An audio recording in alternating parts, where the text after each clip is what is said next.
जय हिंद साथियों, स्वागत है आप सभी का आपके अपने YouTube channel GS hub by DS sir में। तो कैसे हो आप लोग? उम्मीद करता हूँ आप सब अच्छे होंगे। साथी, आज की श्रृंखला में हम देखने वाले हैं SSC किसका साथी? तो याद रखेंगे SSC CHSL के एग्ज़ाम का एनालिसिस। क्या देखेंगे साथी? CHSL का जो एग्ज़ाम चल रहा है इसका आज लास्ट डेट था। इसका हम क्या देखेंगे? सभी शिफ्टों का, ऑल शिफ्ट का एग्ज़ाम का एनालिसिस देखेंगे। तो आप सभी से निवेदन है कि आप लोग जुड़ जाएंगे और दोस्तों में ज़्यादा से ज़्यादा सेशन को शेयर करेंगे। ठीक है, दोस्तों में ज़्यादा से ज़्यादा सेशन को शेयर करेंगे। बहुत इंपॉर्टेंट क्लास है, कोई भी एग्जाम हो GS GK के लिए रामबाण क्लास साबित होगी। तो चलते हैं आज के पहले क्वेश्चन की तरफ। आज क्या है साथी? तो आज हम देखने वाले हैं SSC CHSL के, किसके? SSC CHSL के एग्ज़ाम 2023 की 21 मार्च की सभी शिफ्टों के एग्ज़ाम का एनालिसिस। क्या देखने वाले हैं साथी? 21 मार्च की सभी शिफ्टों का एग्ज़ाम का एनालिसिस। लगभग 50 प्रश्न रहेंगे आपके। इस तरह से कुछ क्वेश्चन रहेंगे, इनका हम डिटेल से अध्ययन करेंगे और देखेंगे आने वाले दिनों में किस प्रकार से क्वेश्चन हमसे पूछे जाएंगे। चलते हैं आज के पहले क्वेश्चन की तरफ। आज का पहला क्वेश्चन साथी आपसे कह रहा है राष्ट्रमंडल खेल 2022 में भारत ने कुल कितने रजत पदक जीते थे? इस तरह से क्वेश्चन आया था, इंपॉर्टेंट क्वेश्चन है, याद रखेंगे। कह रहा है साथी राष्ट्रमंडल खेल 2022 में भारत ने कुल कितने रजत पदक, इंपॉर्टेंट है, सिल्वर मेडल की बात कर रहा है साथी, इंपॉर्टेंट है, याद रखेंगे। इनमें से एक चीज़ याद रखेंगे, ये सिल्वर मेडल की बात कर रहा है। ठीक है, तो याद रखेंगे जो 22वें जो आपके राष्ट्रमंडल खेल थे कौन से, तो क्रम पूछ लेगा आपसे। यदि एग्जाम आप कोई देने जा रहे हैं तो आपसे क्रम जब पूछ ले तो याद रखेंगे 2022 में 22वें क्रम के राष्ट्रमंडल खेल हुए थे, यानी कि 22वें क्रम के कॉमनवेल्थ हुए थे।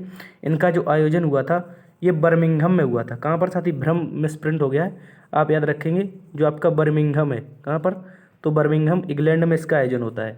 बात करें साथी, इस दौरान भारत ने 22 स्वर्ण, कितने इंपॉर्टेंट क्वेश्चन है, याद रखेंगे। इस दौरान भारत ने 22 स्वर्ण, 16 रजत, हमसे रजत पूछा है तो याद रखेंगे इसका आंसर क्या हो जाएगा? 16 रजत, 16 रजत और 23 कांस्य सहित कुल 61 पदक जीते थे। कितने इंपॉर्टेंट है, याद रखेंगे।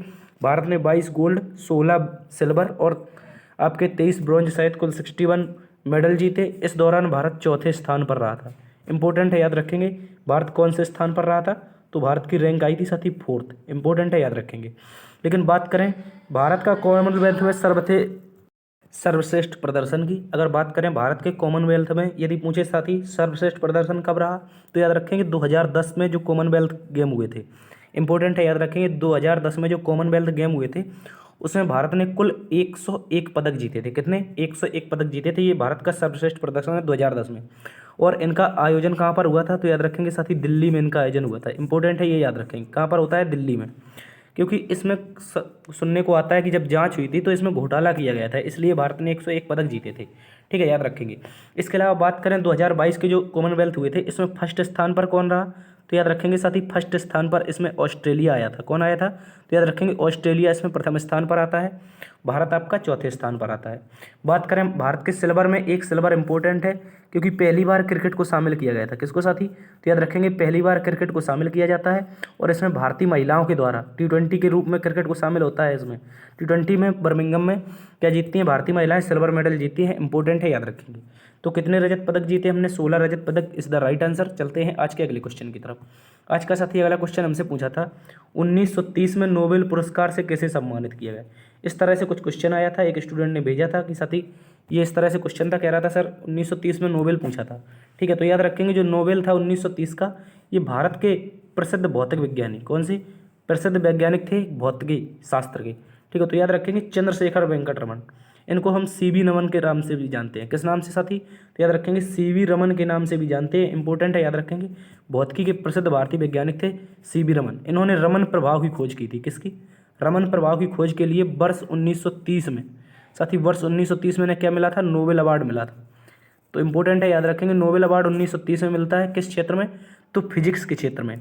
और एशिया के ही नहीं, मतलब भारत के ही नहीं, ये एशिया के पहले ऐसे व्यक्ति थे जिन्हें क्या मिला था? नोबेल प्राइज मिला था। ठीक है, इंपॉर्टेंट है, याद रखेंगे। फिजिक्स के क्षेत्र में, ना कि वैसे तो देखो एशिया के पहले व्यक्ति आपके रविन्द्रनाथ टैगोर थे, लेकिन फिजिक्स के क्षेत्र की बात कर रहा है। ये पहले ऐसे व्यक्ति थे जिन्हें वैज्ञानिक के रूप में क्या मिला था? आपका नोबेल पुरस्कार मिला था। इंपॉर्टेंट है, याद रखेंगे। चलते हैं आज के अगले क्वेश्चन की तरफ। आज का साथी अगला क्वेश्चन हमसे पूछा था अनुच्छेद 76 का संबंध किससे है? इस तरह से क्वेश्चन आया था कह रहा था साथी अनुच्छेद 76 का संबंध किससे है? तो याद रखेंगे जो अनुच्छेद 76 है इसका संबंध भारत का एक महान्यायवादी, कौन साथी? भारत का महान्यायवादी जो भारत सरकार का सबसे बड़ा वकील होता है। किसका? तो याद रखेंगे जो भारत सरकार है इसका सबसे बड़ा वकील होता है, इसे हम महान्यायवादी के नाम से जानते हैं। और जो अनुच्छेद 76 है इसमें इसका उल्लेख मिलता है, इसी को इंग्लिश में हम अटॉर्नी जनरल भी कहते हैं। क्या कहते हैं साथी? इंपॉर्टेंट है, याद रखेंगे, इंग्लिश में इसको अटॉर्नी जनरल भी कहते हैं। इसके अलावा बात करें वर्तमान में भारत के महान्यायवादी कौन है, तो याद रखेंगे वर्तमान में साथी आर वेंकटरमणी। इंपॉर्टेंट क्वेश्चन है, याद रखेंगे, आर वेंकटरमणी वर्तमान में भारत के महान्यायवादी है। ठीक है, इसको अच्छे से याद रखेंगे। चलते हैं आज के अगले क्वेश्चन की तरफ। आज का साथी अगला क्वेश्चन हमसे पूछा था, द्रौपदी मुर्मू ने कहाँ पर परम कामरूप को स्थापित किया है? देखो बात करें साथी परम कामरूप की, तो याद रखेंगे ये क्या है? सुपर कंप्यूटर है। परम कामरूप क्या है? तो याद रखेंगे एक सुपर कंप्यूटर है, और भारत की राष्ट्रपति द्रौपदी मुर्मू जी ने इसको स्थापित किया है। कहाँ पर? तो याद रखेंगे IIT गुवाहाटी। इंपॉर्टेंट क्वेश्चन बन जाता है, IIT गुवाहाटी में राष्ट्रपति जी के द्वारा परम कामरूप को स्थापित किया गया। देखो बात करें कामरूप इसका नाम क्यों रखा गया, तो सभी को पता होगा जो असम है साथी आपका, ये असम है। असम को हम पहले किस नाम से जानते थे? तो कामरूप नाम से जानते थे। किस नाम से? कामरूप नाम से जानते थे। इंपॉर्टेंट क्वेश्चन है, याद रखेंगे, असम को कामरूप नाम से जानते थे, इसलिए परम कामरूप आपका कहाँ पर स्थापित किया है? असम गुवाहाटी में। इंपॉर्टेंट है, किसने याद नहीं कि किसने इसका उद्घाटन किया है? तो राष्ट्रपति द्रौपदी मुर्मू ने। बात करें भारत में सुपर कंप्यूटर के जनक, साथी बात करें अगर भारत में सुपर कंप्यूटर के जनक कौन थे, तो याद रखेंगे विजय भटकर थे। भारत में विजय भटकर सुपर कंप्यूटर के जनक थे। इसके अलावा पहला सुपर कंप्यूटर की बात करें तो साथी याद रखेंगे जो परम 8000 था। देखो विजय भटकर ने दो आपके बनाए थे सुपर कंप्यूटर, एक आपका परम 8000 था, लेकिन दूसरा आपका इसी के साथ परम 10000 भी बनाया था। लेकिन जो 10000 था ये खराब हो गया था, यानी कि ये चला नहीं था, इसलिए पहला कौन बना? परम 8000 पहला बना। इंपॉर्टेंट है, याद रखेंगे, विजय भटकर सुपर कंप्यूटर के जनक माने जाते हैं। लेकिन बात करें नॉर्मली कंप्यूटर की, तो भारत का पहला कंप्यूटर कौन सा है? सिद्धार्थ भारत का पहला कंप्यूटर था, ये भी याद रखेंगे। इंपॉर्टेंट है, याद रखेंगे, विजय भटकर वर्तमान में यानी कि भारत के सुपर कंप्यूटर के जनक यानी कि पिता कही जाती है। इंपॉर्टेंट है, याद रखेंगे। ठीक है, चलते हैं आज के अगले क्वेश्चन की तरफ।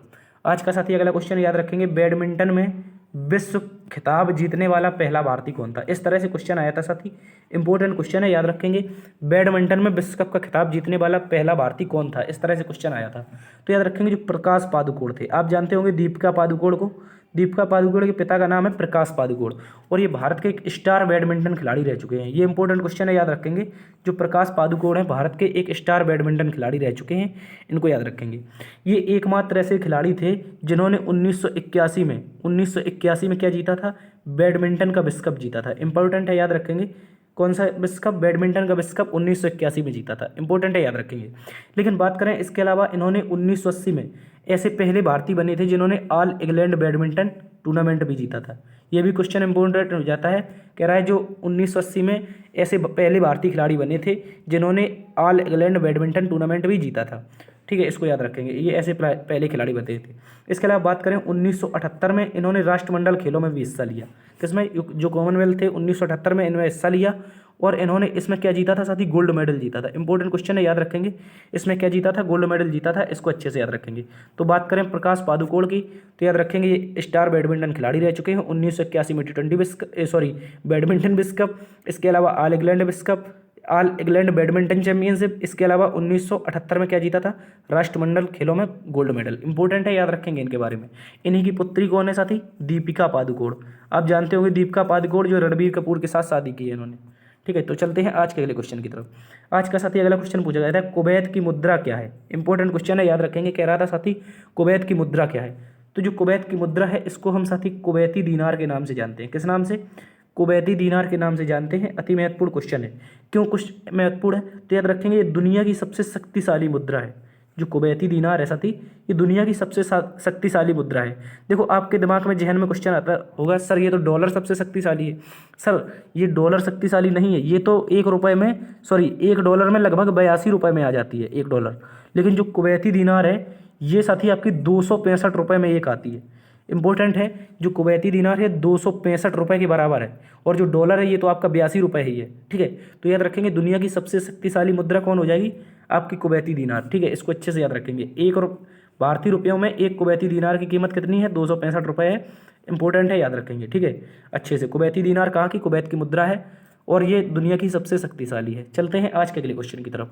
आज का साथी अगला क्वेश्चन हमसे पूछा गया था, भारतीय संविधान के अनुच्छेद 72 में किसका उल्लेख मिलता है? क्या कह रहा था, जो संविधान का अनुच्छेद 72 है साथी, इसमें किसका उल्लेख मिलता है? इंपॉर्टेंट क्वेश्चन है, याद रखेंगे। ये आपके प्रेसिडेंट से संबंधित है, किससे? राष्ट्रपति से।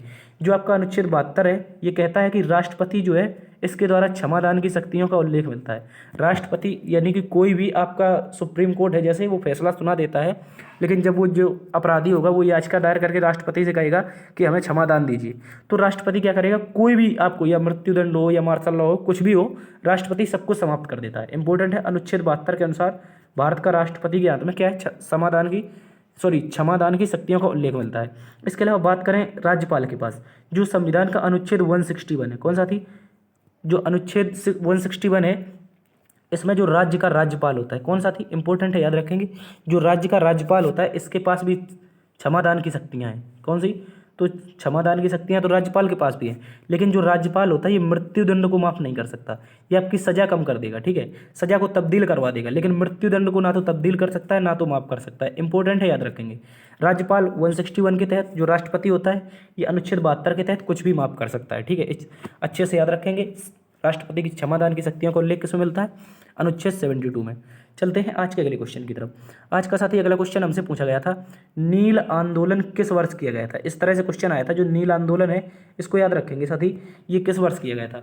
बात करें नील आंदोलन की तो याद रखेंगे किसानों के द्वारा आंदोलन किया गया था। किसके द्वारा? आपके दिमाग में चंपारण आ रहा होगा साथी, ये चंपारण वाला नहीं है, ये चंपारण वाला नहीं है, चंपारण वाला 1917 में होता है, ठीक है, वो आपका चंपारण सत्याग्रह के नाम से जानते हैं, लेकिन जो नील आंदोलन के नाम से जानती है, किसानों के द्वारा किया गया एक आंदोलन था, और ये कहाँ पर हुआ था, तो याद रखेंगे बंगाल के किसानों के द्वारा। किसके द्वारा? जो साथी आपके बंगाल के किसान थे इनके द्वारा इसको किया गया था, बंगाल के किसानों द्वारा किया गया था 1859 में। इंपॉर्टेंट है, याद रखेंगे, 1859 में बंगाल के किसानों द्वारा इसको शुरू किया गया था। बात करें बंगाल में कहाँ पर हुआ था, तो याद रखेंगे जो बंगाल का एक नादिया जिला है तथा दूसरा पवना जिला, इन दो जिलों में ये भयंकर रूप से नील आंदोलन फैला था। कारण क्या था साथी, जो किसान थे वो अंग्रेज इनसे ज़बरदस्ती नील खेती करवाते थे। क्या करवाते थे? नील की खेती। तो किसानों ने सोचा कि ये हमको लागत तो देते नहीं है, तो इन्होंने किसानों ने क्या कर दिया, विद्रोह कर दिया, लेकिन अंग्रेजों ने इसको दबा दिया था। उसके बाद गांधी जी ने 1917 में गांधी जी के नेतृत्व में चंपारण बिहार में, कहाँ पर साथी, चंपारण बिहार में इसका आंदोलन होता है। किसका? तो याद रखेंगे ये भी नील की खेती से संबंधित था, चंपारण आंदोलन, ये गांधी जी ने 1917 में किया था। इंपॉर्टेंट है, याद रखेंगे। चलते हैं आज के अगले क्वेश्चन की तरफ। आज का साथी अगला क्वेश्चन पूछ रहा था हमसे, 2011 की जनगणना के अनुसार भारत की साक्षरता दर कितनी है? इस तरह से क्वेश्चन आया था, साक्षरता दर से आपसे पूछा था। तो याद रखेंगे जो 2011 की जनगणना हुई थी इसके अनुसार कुल साक्षरता दर भारत की कितनी थी? 74.04। इंपॉर्टेंट है, याद रखेंगे, 74.04 कुल साक्षरता दर थी। लेकिन जब हमने कुल के अलावा इसको हम दो भागों में डिस्कस कर दें, यानी कि एक मेल में और एक फीमेल में, तो याद रखेंगे जो मेल की साक्षरता दर थी ये साथी आपकी थी 82.14। कितनी? जो मेल की थी, यानी कि आदमी मनुष्य की जो पुरुषों की आपकी साक्षरता दर थी ये आपकी 82.14 थी। इसके अलावा बात करें महिलाओं की, तो महिलाओं की केवल 65.46 थी, यानी कि 65.46। इंपॉर्टेंट है, याद रखेंगे अच्छे से। तो साक्षरता दर की बात करें 74.06, ये ओवरऑल 2011 की जनगणना के अनुसार थी, ठीक है। इसके अलावा बात करें जनगणना की, तो याद रखेंगे इसका जनगणना का एक नारा था, हमारी जनगणना हमारा भविष्य। क्या नारा था? याद रखेंगे, हमारी जनगणना और हमारा भविष्य, ठीक है। इसको अच्छे से याद रखेंगे, ये इसका नारा था, हमारी जनगणना हमारा भविष्य 2011 की जनगणना का नारा होता है, ठीक है। इसको अच्छे से याद रखेंगे, ठीक है। तो चलते हैं आज के अगले क्वेश्चन की तरफ। आज का साथी अगला क्वेश्चन हमसे पूछ रहा है, फतेहपुर सीकरी का निर्माण, क्या कह रहा है साथी, फतेहपुर सीकरी का निर्माण किसने करवाया था? इंपॉर्टेंट क्वेश्चन है, याद रखेंगे। ये क्वेश्चन कई बार एग्जामों में आया हुआ है, याद रखेंगे। जो फतेहपुर सीकरी है इसका निर्माण किसने करवाया था? तो सभी को पता होगा, मुगल बादशाह था अकबर। कौन था? अकबर। अकबर के द्वारा 1572 में फतेहपुर सीकरी का निर्माण शुरू किया गया था। इंपॉर्टेंट है, याद रखेंगे। कब साथी? 1572 में इसका निर्माण शुरू होता है, ठीक है। इसको याद रखेंगे। इसके अलावा अकबर ने जब 1572 में इसका निर्माण शुरू करवा दिया, तो इसके बाद इसने 1585 तक, कब से? 1572 से 1585 तक इसको अपनी राजधानी भी बनाया था। याद रखेंगे, जो अकबर था इसने फतेहपुर सीकरी का निर्माण तो 1572 में शुरू किया था, लेकिन 1572 से 85 तक ये किसकी, अकबर की राजधानी भी रही थी। इंपॉर्टेंट है, याद रखेंगे, ठीक है। इस दौरान अकबर ने अपने इसी राजधानी बनाया, देखो लिखा है यहाँ पर।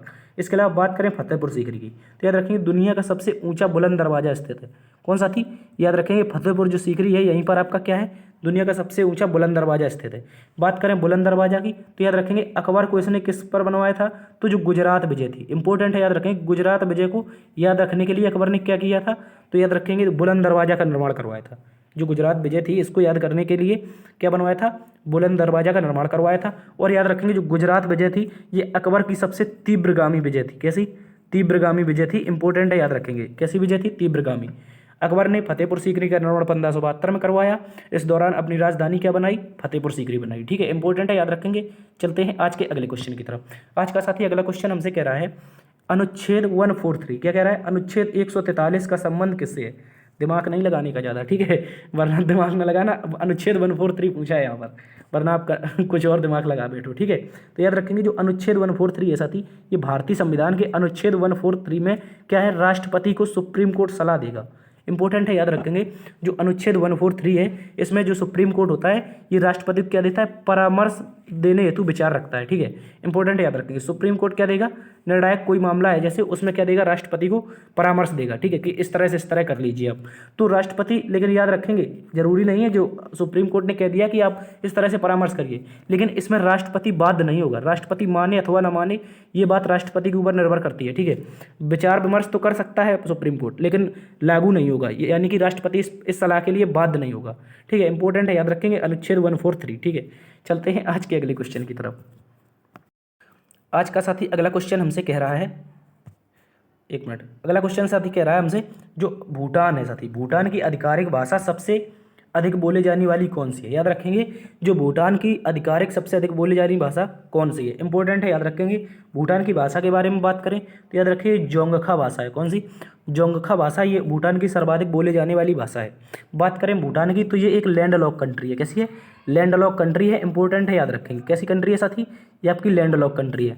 बात करें भूटान की तो याद रखेंगे यहाँ की भाषा क्या हो जाएगी, जोंगखा हो जाएगी, और लैंड लॉक कंट्री है। और भूटान का जो पश्चिमी क्षेत्र है यहाँ पर सर्वाधिक इस भाषा का प्रयोग मिलता है।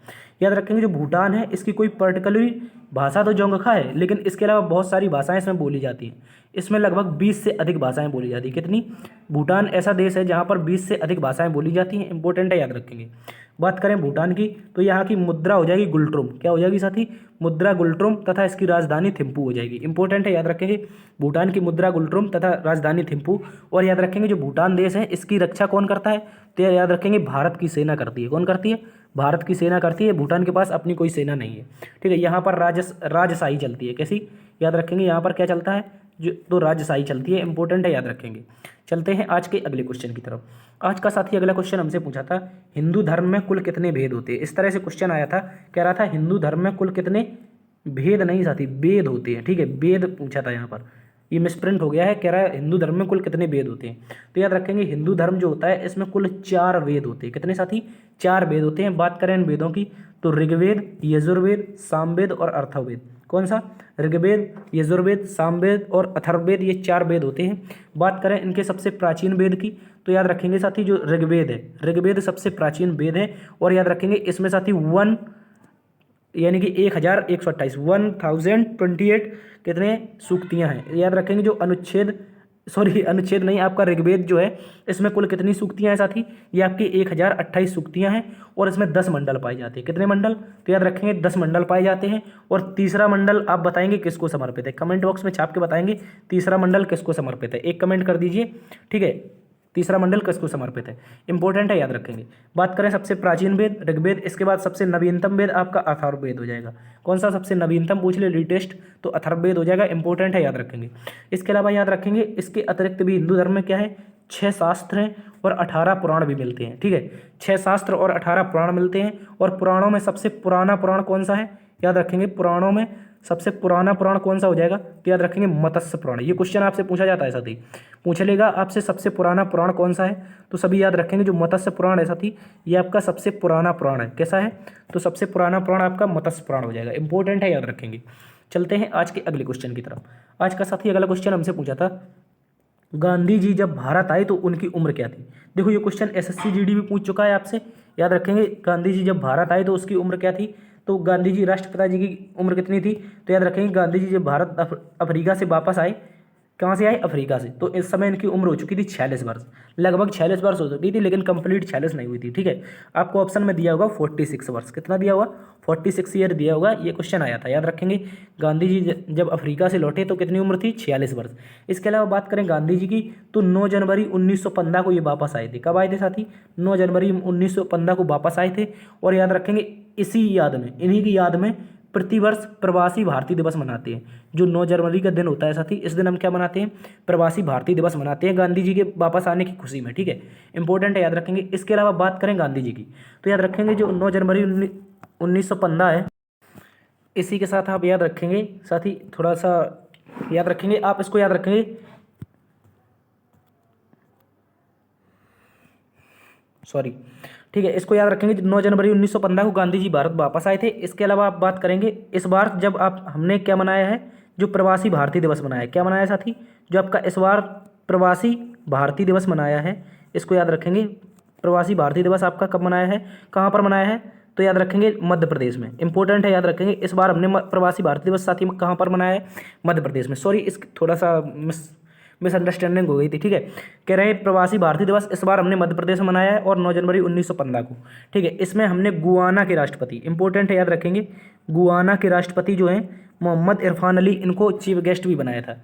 जो अब की बार हमने प्रवासी भारतीय दिवस मनाया है, इसमें चीफ गेस्ट कौन थे? गुआना के राष्ट्रपति थे। इंपॉर्टेंट है, याद रखेंगे इनके बारे में। गांधी जी 46 वर्ष की उम्र में 1915 में भारत आते हैं, और इनकी याद में क्या मनाते हैं? प्रवासी भारतीय दिवस। तो चलते हैं आज के अगले क्वेश्चन की तरफ। आज के अगले क्वेश्चन में हमसे कह रहा है साथी, कह रहा है अनुच्छेद 350। क्या कह रहा है? अनुच्छेद 350A का संबंध किससे है? इस तरह से क्वेश्चन है, याद रखेंगे। जो अनुच्छेद 350A, ठीक है, इसको याद रखेंगे।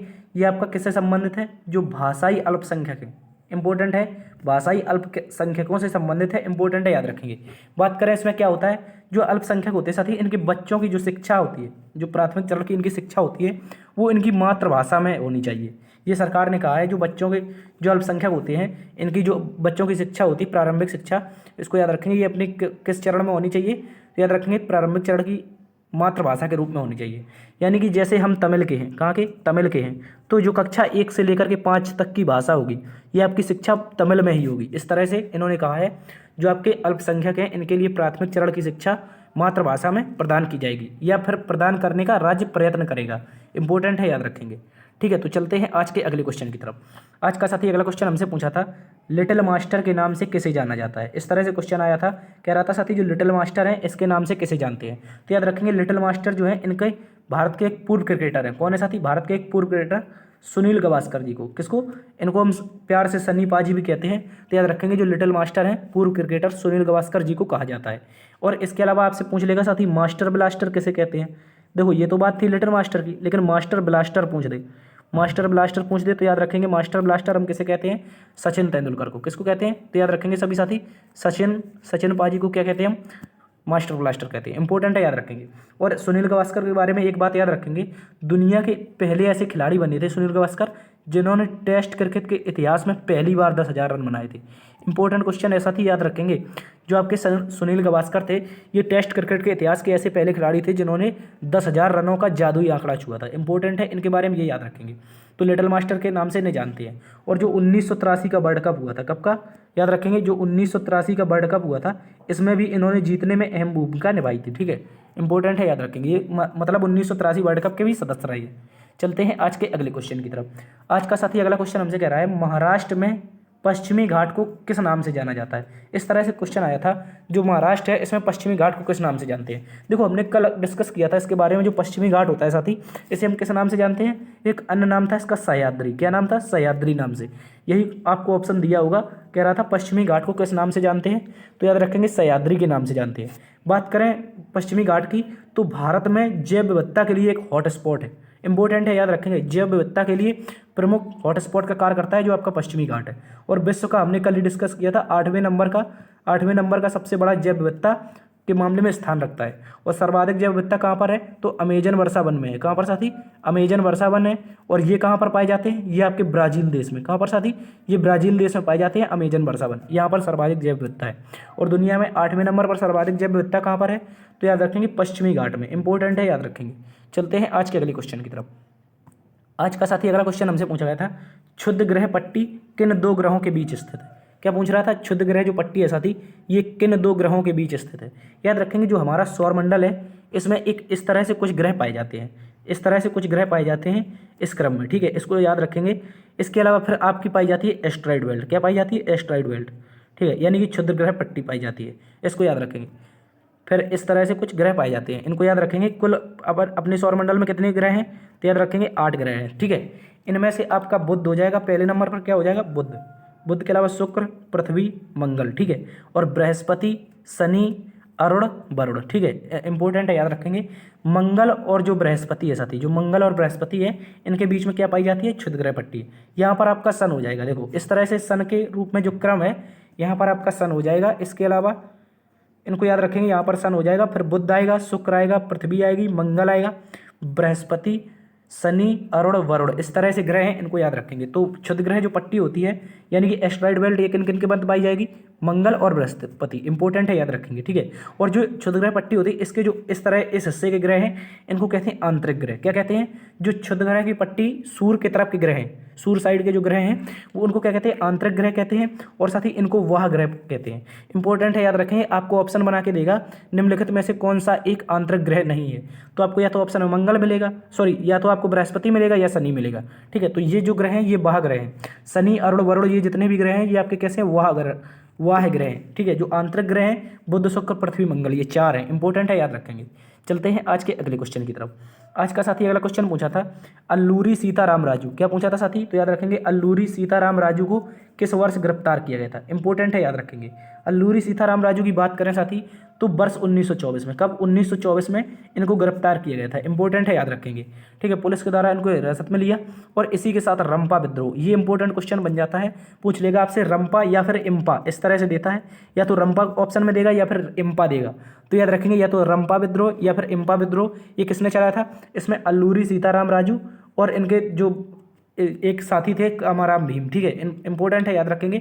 अल्लूरी सीताराम राजू और कामाराम भीम के द्वारा क्या चलवाया गया था, तो रंपा विद्रोह या फिर इम्पा विद्रोह, इंपॉर्टेंट है, याद रखेंगे।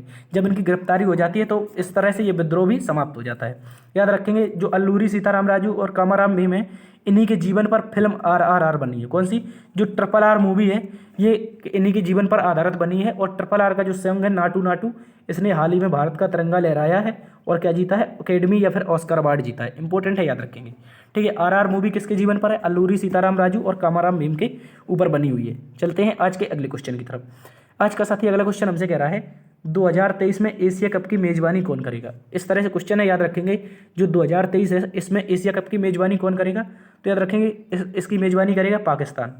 गरीबों का देश ही कह सकते हैं इसको, क्योंकि ये कटोरा मांग रहा है, भीख मांग रहा है, बहुत इसकी हालत ख़राब है, लेकिन छोटा भाई है, ठीक है, याद रखेंगे। 2023 एशिया कप की मेजबानी कौन करेगा, तो पाकिस्तान इसकी मेजबानी करेगा। बात करें 2022 की, ठीक है, ये तो 2023 की बात रही, लेकिन बात करें साथ ही 2022 की, तो इसकी मेजबानी किसने की थी, श्रीलंका ने, इंपॉर्टेंट है। श्रीलंका की मेजबानी तो थी लेकिन इसका आयोजन UAE में हुआ था, कहाँ पर साथी, याद रखेंगे, इसका आयोजन UAE में हुआ था और इसको श्रीलंका ने ही जीता था, किसने, श्रीलंका ने जीता था, पाकिस्तान को समेट कर, ठीक है, पाकिस्तान को हराकर। ये क्वेश्चन हमने कल ही डिस्कस किया था एशिया कप के बारे में, ये क्वेश्चन आज आपसे पूछा गया था, ठीक है। तो चलते हैं आज के अगले क्वेश्चन की तरफ। आज का अगला क्वेश्चन हमसे कह रहा है साथी, ग्लोबल हंगर इंडेक्स में भारत को कौन सा स्थान प्राप्त हुआ है, इंपॉर्टेंट है, याद रखेंगे। कह रहा है साथी ग्लोबल हंगर इंडेक्स में 2022 में भारत को कौन सा स्थान प्राप्त हुआ है, तो 107वां स्थान, कौन सा, 107वां स्थान प्राप्त हुआ है, इंपॉर्टेंट है, याद रखेंगे। बात करें इस इंडेक्स को जारी कौन करता है, तो याद रखेंगे जर्मनी की एक प्राइवेट संस्था है, यानी कि गैर सरकारी संगठन है, वर्ल्ड हंगर हेल्प, क्या नाम है साथी, वर्ल्ड हंगर हेल्प नाम से एक संस्था है जर्मनी की, ये प्राइवेट है, तो यही जारी करती है हंगर इंडेक्स, ठीक है। इसके साथ ही एक आयरलैंड की भी संस्था इसके साथ शामिल है, कौन सी संस्था, तो याद रखेंगे आयरलैंड की एक संस्था इसके साथ शामिल है, ये दोनों मिलकर करती हैं हंगर इंडेक्स को जारी, ठीक है, याद रखेंगे। इसमें भारत को कौन सा स्थान मिला है, 107वां स्थान। चलते हैं आज के अगले क्वेश्चन की तरफ। आज का साथी अगला क्वेश्चन हमसे पूछा था, टोक्यो ओलंपिक में टीम के रूप में कांस्य पदक किसने जीता था, क्या पूछा है साथी, टोक्यो ओलंपिक में टीम के रूप में कांस्य पदक किसने जीता है, तो याद रखेंगे जो भारतीय हॉकी टीम है इसने जर्मनी को हराकर, इंपॉर्टेंट क्वेश्चन बन जाता है, किसको हराया था, तो जर्मनी को हराया था। और 41 साल बाद, ये भी इंपॉर्टेंट है, 41 साल बाद भारत ने टोक्यो ओलंपिक में क्या जीता था, कांस्य पदक, यानी कि कोई पदक जो जीता था तो 41 साल बाद भारतीय टीम ने जीता था।